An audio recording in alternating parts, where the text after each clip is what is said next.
perkenalkan, saya Adelia Febriosa, dosen tetap program studi Sarjana Biologi Fakultas Matematika dan Ilmu Pengetahuan Alam Universitas Negeri Medan. Pertama-tama, saya mengucapkan terima kasih atas kesempatan yang telah diberikan.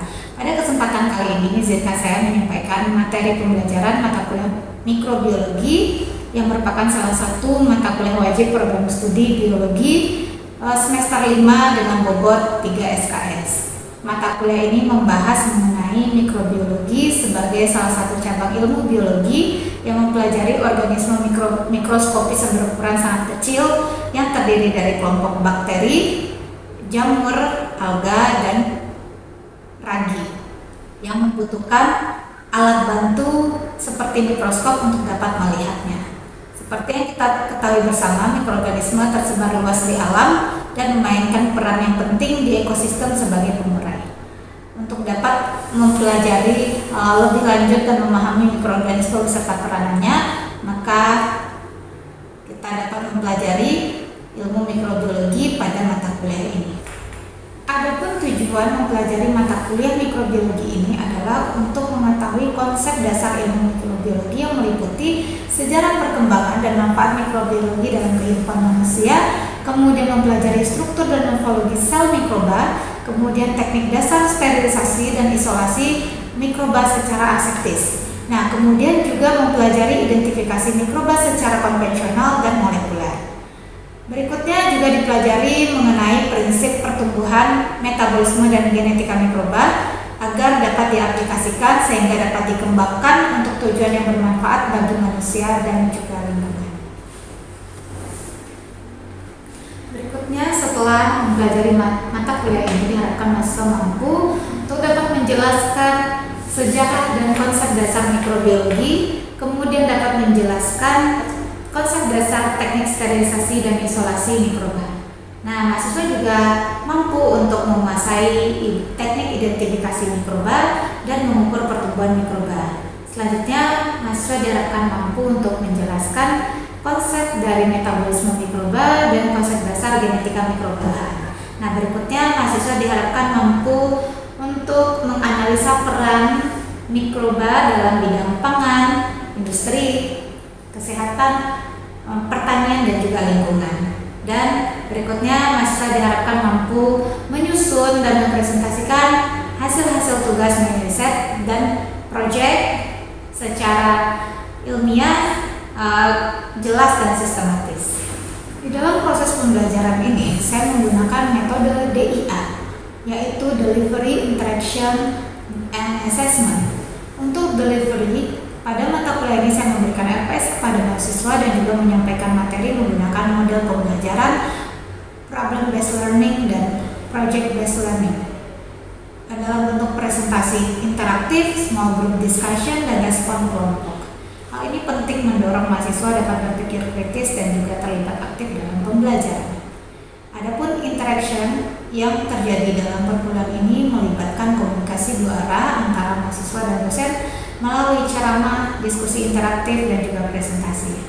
Di akhir pembelajaran, diharapkan mahasiswa memiliki kemampuan berpikir kritis dan sistematik dalam menyelesaikan kasus-kasus atau masalah-masalah dalam pengembangan proyek kolaboratif dalam bidang mikrobiologi, dan juga dapat menyusun laporan dalam bentuk presentasi dan juga karya ilmiah lainnya. Adapun sistem penilaian atau asesmen, saya menggunakan sistem penilaian yang diatur dalam Peraturan Rektor Universitas Negeri Medan Nomor 4 Tahun 2022 yang mencakup penilaian proses, sikap, dan keterampilan. Penilaian proses terdiri dari penilaian kehadiran dengan bobot 5%, kemudian ujian tengah semester sebesar 20%, ujian akhir semester sebesar 25%, dan tugas portofolio sebesar 50%. Bentuk penilaian tugas portofolio terdiri dari tugas rutin berupa kuis, tugas individu maupun presentasi kelompok, dan juga critical book review atau CBR, dan juga critical journal review atau CJR, rekayasa ide, mini riset, dan juga project. Adapun sumber referensi yang digunakan dalam mata kuliah ini berupa buku referensi, karya saya sendiri, dan beberapa buku referensi dari para ahli sebagai sumber bacaan utama. Kemudian juga beberapa sumber pendukung lainnya, yaitu artikel-artikel ilmiah dari jurnal-jurnal bereputasi hasil penelitian dosen di bidang mikrobiologi. Baiklah Bapak Ibu sekalian, berikut adalah video proses pembelajaran pada mata kuliah mikrobiologi di pertemuan ke-13, yaitu peranan mikrobiologi dalam bidang pertanian. Mari kita simak bersama. Waalaikumsalam warahmatullahi wabarakatuh. Bagaimana kabarnya hari ini? Alhamdulillah baik, Bu. Baik, hari ini kita lanjut kembali ya ke mata kuliah kita yang sudah materi yang sudah kita bahas sebelumnya di mikrobiologi penerapan mikrobiologi di berbagai bidang. Minggu lalu, ya sedikit ya. Sebelum dimulai, alangkah lebih baiknya kita berdoa terlebih dahulu agar perkuliahan kita pada siang hari ini bisa berjalan dengan lancar. Boleh silakan dipimpin Fadal.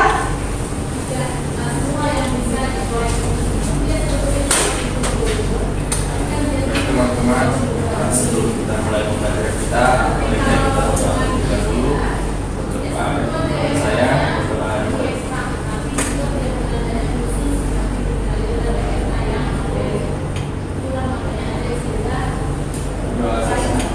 Baik, terima kasih Fadal. Tapi Ibu harapkan kalian semua bisa mengikuti pembelajaran ini dengan baik, karena mata kuliah Ibu yang Ibu ampu ini adalah mata kuliah yang menyenangkan. Karena sudah apalagi kita di akhir-akhir ini sudah melalui tahap yang namanya pembelajaran aplikasi atau terapkan. Jadi nanti untuk di semester 7, sekarang semester 5 ya. Nah, nanti di semester 7 ketika kalian mengambil mata kuliah mikrobiologi terapkan, itu kalian udah kebayang tuh nggak yang kemana-mana lagi. Kan sebelumnya udah belajar sama Pak Yusuf kan mengenai dasar-dasar tahu di sel berbeda. Kalau positif itu bedanya sama negatif apa? Mana sebetulnya yang lebih banyak kita temui yang bakteri-bakteri infeksius itu yang gram positif atau gram negatif? Negatif. Gram negatif kenapa? Karena tadi struktur dinding sel yang berbeda, ya kan? Nah kemudian dari sana kita tahu untuk penerapan berikutnya ada yang bidang pangan dan industri, kemudian ada bidang apa lagi? Bidang pertanian, bidang kesehatan, dan juga bidang lingkungan. Lingkungan juga termasuk nantinya bioremediasi seperti itu ya. Selanjutnya, Ibu juga mau bertanya sedikit sama kayak Rani aja lah, Ibu tunjuk dulu ya. Rani, coba dijelaskan, minggu lalu Ibu sudah menjelaskan mengenai, kita sudah berbicara juga tentang kasus, kita sudah membicarakan juga tentang aplikasi mikrobiologi ini, mikroorganisme dalam bidang pangan dan industri. Coba Rani kasih satu contoh untuk kami, untuk Ibu dan juga untuk kawan-kawan, apa saja contoh penerapan mikroorganisme itu di dalam bidang pangan? Contoh penerapan mikroorganisme di bidang pangan itu seperti pembuatan ragi dan Coba berdiri lagi. jadi pembuatan mikroorganisme di bidang pangan itu ada pembuatan tempe, ada pembuatan tape, ada yogurt, kecap, dan sejenisnya. Ya, bakterinya kira-kira di situ dalam pembuatan tempe itu melibatkan mikroorganisme atau enggak kita? Melibatkan mikroorganisme. Salah satu contohnya apa, Amel, bakterinya? Rhizopus itu bakteri apa jamur? Jamur. Yang bakterinya apa? Tadi ada tempe, sama lagi kan? Ada yogurt. Ada yogurt. Nah, contoh kalau yogurt apa bakterinya? Lactobacillus bulgaricus. Nah, apakah lactobacillus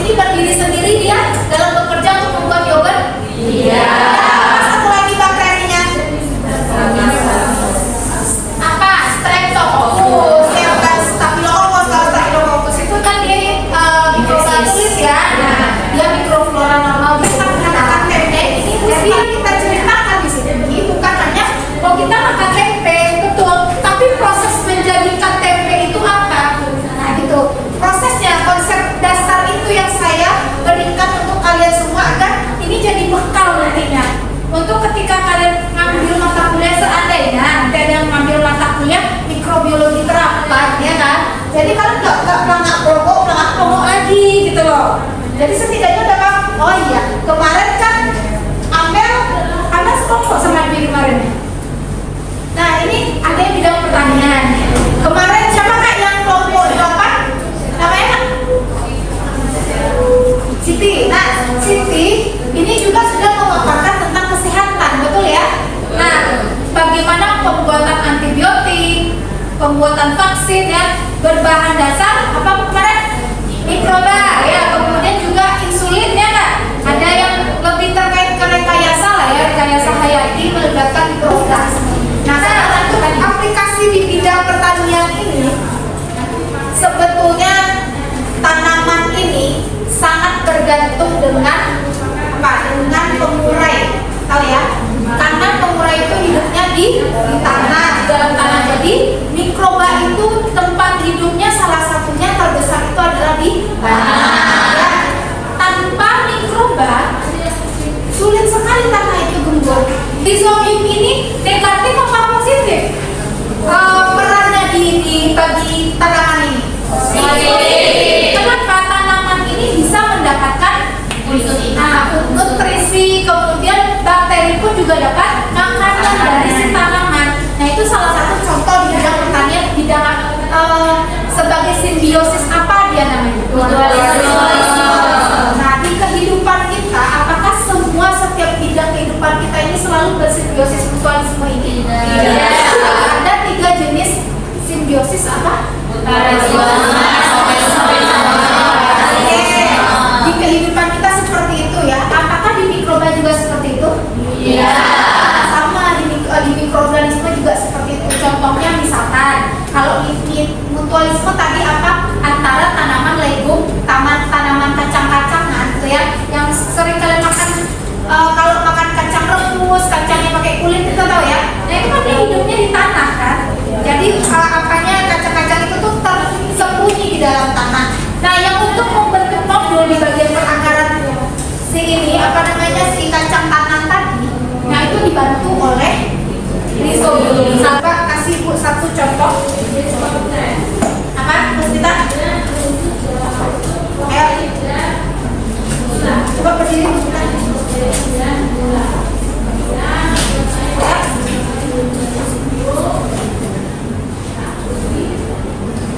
Contohnya apa kira-kira selain rhizobium? Boleh yang bersifat merugikan juga boleh, bersifat menguntungkan juga boleh. Silakan. Bisa? Kan sudah kita ini kan. Mikoriza pada apa? Ada yang bisa melengkapi mikoriza ya, tapi perannya untuk apa? Di simbiosis apa deh mikoriza itu? Mutualisme bagi silakan duduk kita. Bagi apa? Bagi tanaman apa? Dalam perakaran tanaman ya. Jadi dia salah satunya perannya adalah sebagai sumber fosfor ya. Nah ini adalah nodul, akarnya. Akar nodul kok nggak? Bintil. Kayak apa sih namanya infeksinya? Jadi cara masuknya adalah infeksinya ke bagian akar. Kan kalau akar itu kan setiap hari itu dia tumbuh ya. Tumbuhnya ke atas atau ke bawah? Kalau ke atas kita ya, apalagi ke sampingnya kan kita. Kalau tanaman itu ke bawah tumbuhnya, perakarannya bukan ke atas. Jadi akarnya terus tumbuh ke dalam bagian tanah. Nah khusus pada legum ini, dia ada bintil-bintil akar namanya. Jadi ketika dia menancap, membelah terus ke bawah ya, tumbuh terus.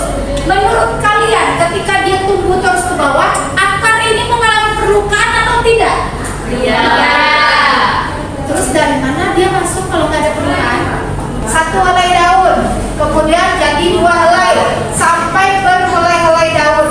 Kalau daun saja sudah digerogoti, bisa nggak secara logika tanaman buah tomatnya ini bisa tumbuh atau misalkan tumbuh dengan kondisi yang sakit? Bisa nggak seperti itu? Bisa. Nah, ini. Jadi mikrobiologi dalam bidang pertanian. Ini ada mikroba yang menguntungkan dan ada yang mikroba merugikan. Tadi kita cerita 2 ya, kan udah tahu ya golongannya, ada yang mutualisme, parasit sama komensal. Nah sekarang perannya kita tengok ya, apa saja perannya kalau di bagian. Jadi dia sering sekali katanya, dia mulainya kalau kita lihat dengan mata telanjang, karena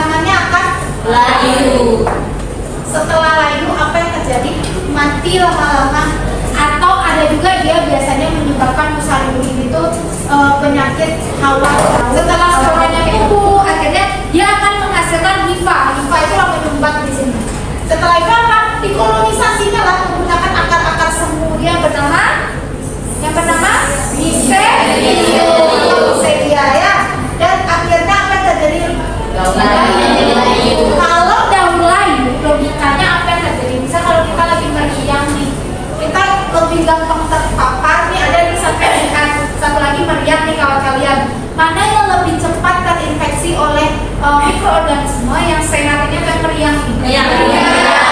Seperti itu juga daun ini dia layu.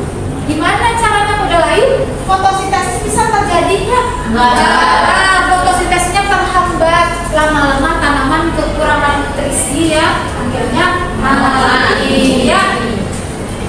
Saya perhati di sini. Silakan dibaca saja. Ini aplikasinya. Oke, silakan ya. Waktunya Ibu kasih 5 menit aja cukup lah ya untuk kalian diskusi. Silakan bikin kelompok. Ya, kasusnya ini jadi ada sebidang tanah lahan bekas sawit. Diketahui dia tidak bisa lagi digunakan untuk menanami sawit.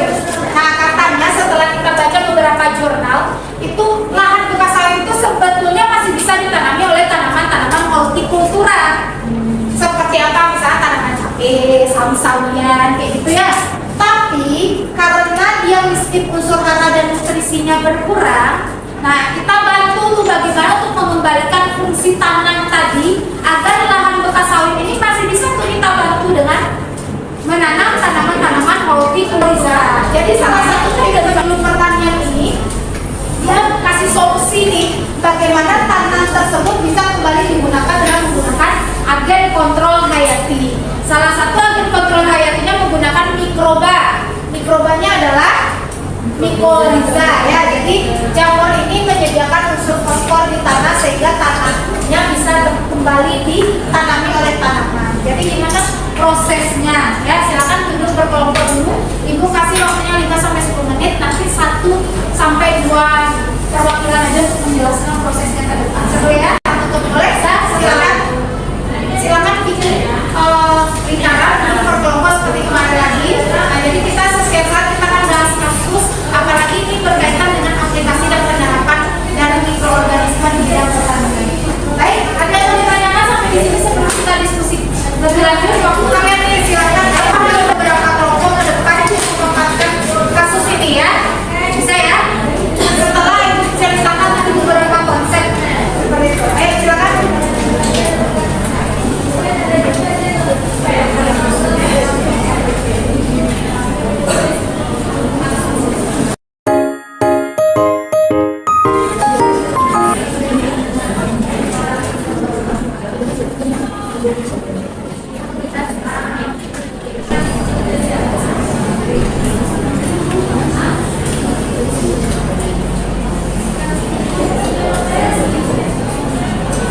Jadi gimana? Udah sampai mana?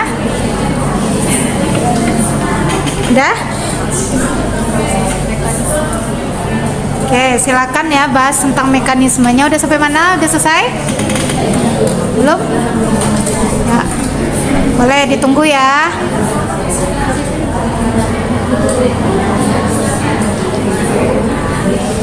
Ayo, diskusi. Kan nempel di tanaman, kemudian itu kan ada miselium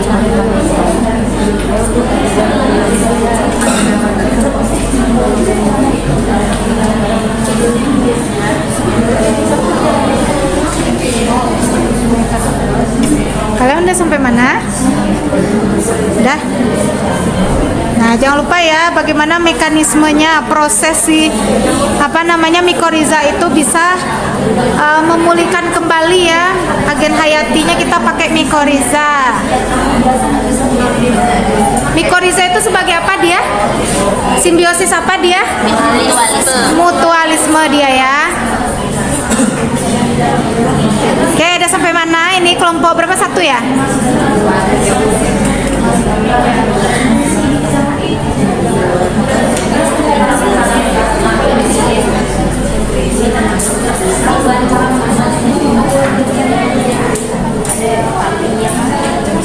Udah sampai mana? Udah bisa lah ya.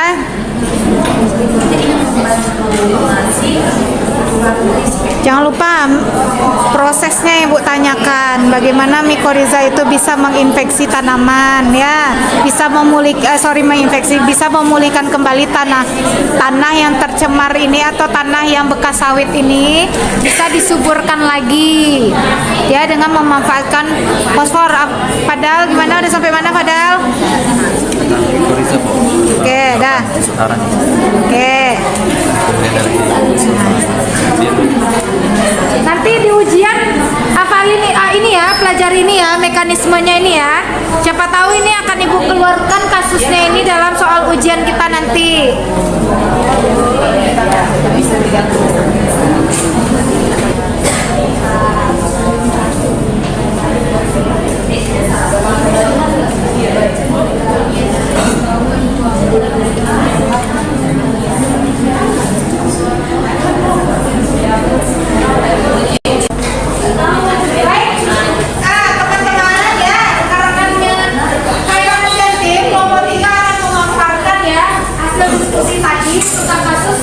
Mikoriza ini, jadi silakan didengarkan dulu sebagai bahan bahan kita diskusi hari ini, kemudian bisa menambah wawasan kalian semua ya. Nanti kurang-kurang bisa kita lengkapi lagi. Oke, silakan. Jadi kan kasusnya tanah bekas perkebunan sawit ini kan biasanya miskin unsur hara, terutama fosfor, sehingga tanaman seperti jagung ini sulit tumbuh dengan baik.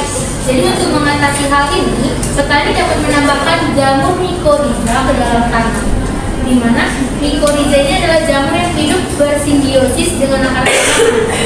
Jadi pada saat inokulum mikoriza masuk ke dalam tanah, spora jamur ini akan menempel pada akar dan membentuk hifa, yaitu benang-benang halus yang bisa menjangkau tanah lebih luas dibandingkan akar biasa. Jadi dengan hifa ini, jamur dapat mengambil fosfor dari tanah, bahkan dari bagian yang tidak bisa dijangkau oleh akar. Nah, selain itu, jamur mikoriza juga mengeluarkan enzim dan asap organik yang mampu melepaskan fosfor yang terikat, sehingga menjadi bentuk yang mudah diserap oleh tanaman. Setelah fosfor dan unsur hara lain diserap, jamur akan menyerahkannya kepada tanaman melalui struktur khusus bernama arbuscula. Sebagai gantinya, tanaman memberikan gula hasil fotosintesis kepada jamur. Hubungan ini disebut simbiosis mutualisme karena keduanya sama-sama diuntungkan. Tidak hanya itu, jamur mikoriza juga menghasilkan zat yang membuat tanah menjadi lebih ramah dan tumbuh, sehingga air dan udara lebih mudah masuk ke dalam tanah. Akibatnya, tanaman menjadi lebih tahan terhadap kekeringan. Nah, lebih kuat melawan penyakit akar, bahkan bisa mengurangi pengaruh racun logam berat di tanah. Jadi, keberadaan mikoriza sangat membantu dan memperbaiki tanah miskin hara sekaligus meningkatkan pertumbuhan dan ketahanan tanah. Baik, terima kasih untuk kelompok 3. Silakan berikan aplaus dulu. Baik, ada yang mau menanggapi untuk pernyataan dari kelompok 3 tadi. Jadi ini kasus ya mikoriza. Jadi prosesnya adalah dia gimana tadi kalau dirangkum Rani dan tim? Dirangkum jadi mikoriza ini menempel ke akar jagung. Dari menempel ke akar jagung ini, maka spora mikoriza akan tumbuh dan masuk ke akar. Kemudian mikoriza ini akan membentuk hifa atau benang halus. Jadi hifa ini akan keluar jauh ke dalam tanah lebih luas daripada akar jagung. Setelah itu hifa akan menyerap hara tanah, terutama fosfor, di mana fosfor yang terikat di tanah bisa dilepaskan oleh mikoriza, sehingga hara tersebut dipindahkan ke akar jagung. Jadi jagung mendapatkan nutrisi tambahan dan pertumbuhannya menjadi normal. Dan dari situ tanah akan menjadi lebih baik, sehingga hifa menghasilkan zat perekat tanah atau glomalin yang membuat tanah menjadi lebih gembur dan subur. Baik, nah jadi kelompok 3 memberikan contohnya pada jagung ya. Jadi dia mau menanam zeamais ya. Nah, zeamais itu adalah jagung ya. Nah, jadi nanti jagung ini akan dikolonisasi oleh hifa dan juga miselium dari mikoriza. Selanjutnya akan membuat apa lagi? Nah, setelah berkoloni dia apa? Bisa apa dia menggemburkan tanah dekat situ. Karena dia juga bisa meningkatkan fosfor yang ada di tanah tadi. Sehingga tanaman jagung atau zeamais ini bisa tumbuh dengan subur. Mati nggak si jagungnya gara-gara dikolonisasi sama hifa dan mikoriza? Enggak, karena kita udah tahu sifatnya mikoriza ini bersifat sebagai apa ya? Mualisme terhadap tanaman jagung ya. Nah, boleh lagi nanti kita dengarkan sama-sama. Tapi ini kita lanjutkan saja di minggu depan karena waktu kita sudah habis ya, seperti itu. Boleh berikan aplaus lagi setelah. Baik, terima kasih atas kehadirannya. Jangan lupa nanti dibaca lagi untuk persiapan kita UAS di 2 minggu kali minggu berikutnya, seperti itu ya. Baik, tutup. Terima kasih. Kita jumpa lagi di minggu depan. Dari Topik Jaya. Assalamualaikum warahmatullahi wabarakatuh.